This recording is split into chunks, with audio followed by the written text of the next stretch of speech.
quelle est votre vision de l'avenir de nos zones de montagne?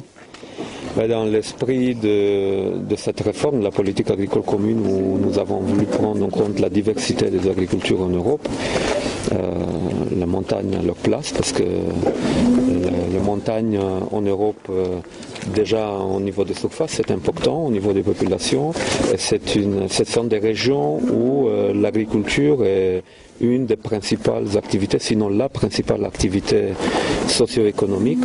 Donc c'est d'autant plus important de pouvoir garder cette activité pour maintenir la dynamique dans ces régions.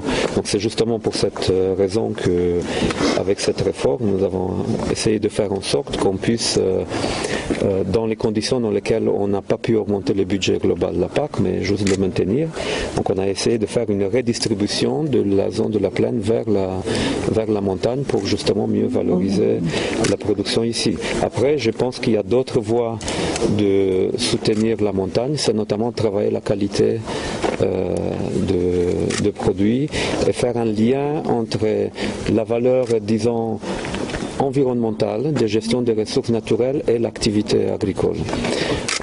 Et je pense que ça va être une des voies vers lesquelles aussi la PAC, entre autres, va s'orienter, plus de qualité et plus de mise en valeur du travail des agriculteurs qui n'est pas rémunéré par le marché mais qui doit être soutenu publiquement. D'accord.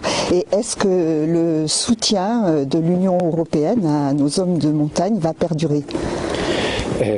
Je peux assurer que jusqu'en 2020, c'est sûr. Après, il faudra voir, mais je ne vois pas de raison pourquoi on affecterait le soutien aux zones de montagne. Au contraire, je pense qu'il faudrait l'augmenter, ou alors sinon trouver d'autres voies pour mieux rémunérer de toute façon le travail des agriculteurs.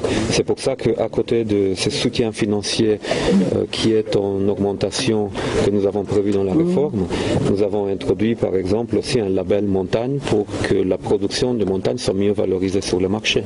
Donc il faudra qu'on y travaille entre le soutien public d'un côté et la prise de conscience de nous en tant que consommateurs de l'importance de choix que nous faisons quand nous achetons des produits, aussi par rapport à l'aménagement du territoire et la mise en valeur d'un potentiel, parce qu'on aime bien de venir à la montagne pour se balader, pour faire de ski. Il faut prendre conscience que s'il n'y aura pas d'agriculteurs, il n'y aura plus de ski, il n'y aura plus de balade. C'est ça. Voilà. C'est un peu dans cet esprit que je vois les choses. Je vous remercie beaucoup.